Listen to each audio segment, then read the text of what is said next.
Good day, everyone. My name is Diane Jordan, and I just wanted to drop a couple of words here and give my view on the debates as well. I could go into speaking of Trump and whatever took place with him. I could talk about Joe Biden or Chris Wallace or whatever the case may be. That's a side thing for me. What caught my attention the most is what came at the end when Chris Wallace had mentioned, okay, final question or whatever it was. What are we going to do about the blacks? What do you have for the blacks? And everything just kind of shut down for me at that point because my perception of that was, okay, we've had a full meal, we're happy and full and everything. What are we going to do with the scraps?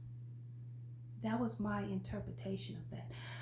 At that moment, they had every black eye that possibly watched the debate. They had every black attention. They're looking like, okay, so we're going to see what they're going to talk about giving us and what they're going to do to us. We should be ashamed as black people that we've allowed ourselves to be seen as second-class citizens. We're not even bunched in with everyone else. They didn't say, what are we going to do with these white people? What are we going to do with these Eskimos? What are we going to do with these Indian Americans or no other race? No Dutch Americans, no Mexicans, nothing.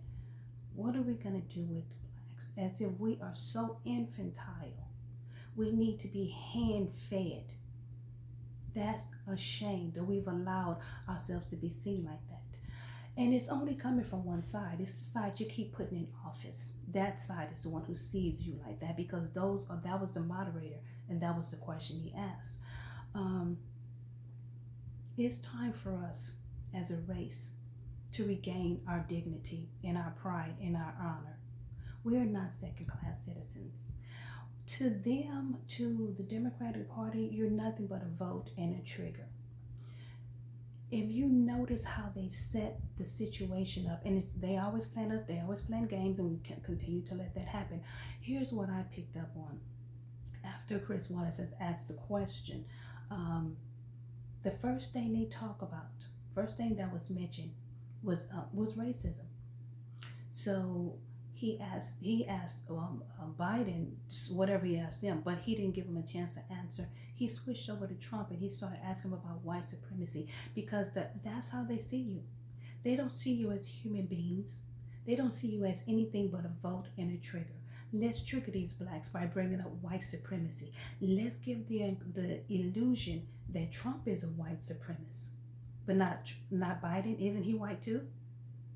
Is it just me, or is it that they see you as having like the strong, or what I call the strong whites? Yeah, the strong whites.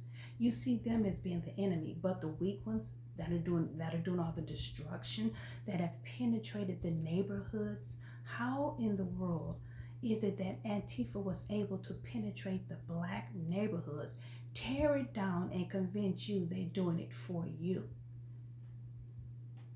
We should be ashamed that we keep allowing this to happen to us. Even at the debates, they didn't even give any one of them a chance to answer what we're going to do for the black race. First of all, we already know that Biden was going to do anything. He wasn't going to do anything.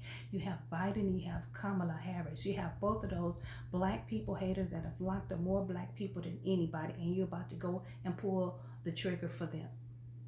How ridiculous is that? Her husband is white. You notice they never tried him out. They think we are so dumb because we've allowed them to think that. But we're not going to do that anymore. Time's up. They've had their fun. We've been their entertainment. No more. I'm calling right now for black generals and black warriors and black soldiers. And I'm not speaking of fighting, physically fighting. It's time for us to rise up in our minds. And we need to get our race in order. We don't need anybody's help. You cannot call the white people your enemy and then turn around and expect the white people to feed you. It doesn't work. If they're your enemies, then you have to treat them like enemies. All of them. But not all white people are your enemies. That's just something they've had you thinking for the last 200, 300, 400 years. Had you functioning like that. It's time for us to rise up now. One of the things I've noticed that there's a lot of black Republicans that are coming up. God is on the move. And there's a lot of black Republicans that he's raising up right now to try to save this generation, to save our generation, our people. Because let's just be honest, so that we've aborted God knows how many generations already. We need to start focusing on how we're going to take care of ourselves and raise the other ones. That's one of the things I wanted to talk about right now. We need to start thinking on those levels. So one of the things I had noticed, they didn't give Trump a chance to answer the question about what he did for the black race, or what was he going to do. Well, he's done a lot. Everybody and their mama knows that President Trump has done more for the black race than any other president. Everybody knows that, except blacks. Because they got you functioning, like I said, triggers. All they got to say is nigger, racism, white supremacists, and you go completely bonkers. Those are the only things in life that they've made important to you. Not family, not love, not God, not society. Nothing else is important. Nothing but your black skin and them calling you out of your name. Who cares? You don't have to like me. Stay out of my pathway and let me do me. That's all you have to do. How is it that we've gotten to the point that whether somebody likes us or not have to do with what we do with the rest of our lives? Come on, we're more brilliant than that. We cannot continue to call ourselves kings and queens and act like court gestures. We're entertainment for everybody else. No, it's not going to happen. When Trump was, and he's still in office, I was going to say when he's in office, but Trump is already in office. We already know about the HBCUs.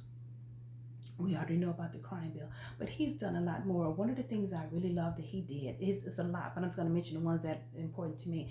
He created a anti-sex trafficking. I'm looking at the paper, so whatever, bill, and because he's fully aware of what's taking place in society with the sex trafficking of children, women, and kids, and men as well.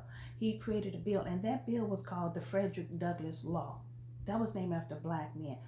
No, Democrats don't want you to know that. There are laws that was been created up under him that's named after black people. We also have the Ashanti Law. That was for the it's National Communication Network for missing adults.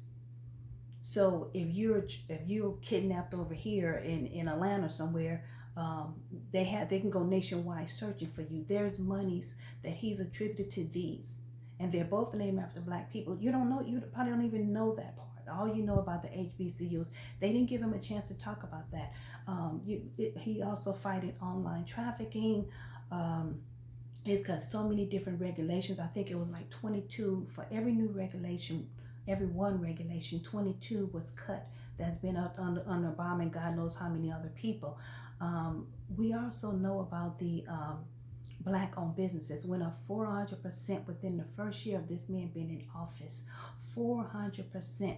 So one of the things that Democrats like to push is that blacks are poor and all the rest of this stuff. They want you to notice somebody getting shot. They don't want to talk about the success. Blacks have been successful all through time.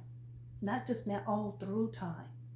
They don't want to talk about that. They don't want to show slavery movies or some black movie where somebody's getting shot and killed or running from the cops or running from another black. They only want to show that side and give the illusion that that's who blacks, that's all we have going for us.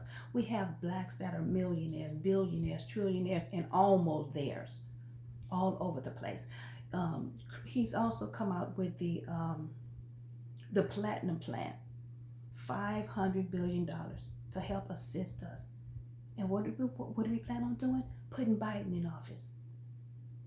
Putting the one that locked blacks up. The ones that talk about blacks. Even at the debates, Trump had even showed how Biden talks about black people. We already know that. But it's time now for, like I'm saying, for black people to rise up. And when I mean rise up, I'm not talking about rise up. And I'm not talking about that. I'm talking about rising up in your character, in your standards, in your dreams, in your hopes, in your communities. Our communities shouldn't be the worst. There's too many of us. Whether you're working or not, we should be able to clean up our own neighborhoods. We need to rise up and let people know we're not playing. And here's another thing I want to say, and I'm going to cut this short because I'm kind of long-winded and I can go another 10 or 15 minutes, but I'm not. Here's another thing I want to make mention of. It's time for us, like I said, to regain our dignity. One of the first things we need to do is we need to not vote Democrat. I would prefer you vote for the person who's helping us, which is a Republican. I would prefer you do that. But you need to not vote for them to show them, no, game's over. We're not playing anymore. We need to stop acting as though we need their approval or we need their monies or we need their reparation. You don't have to repair anything. We can repair our own life.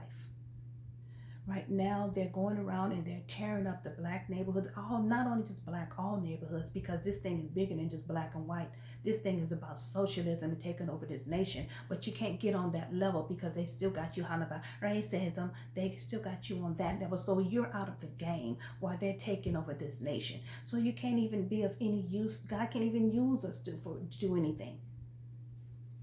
But all that's changing, because he's waking too many of them up. But right now, like I said, we need to take our vote back and decide no, and show not only this nation, but show this world we're not playing anymore. We're rising up. We're coming up out of this, and we coming strong.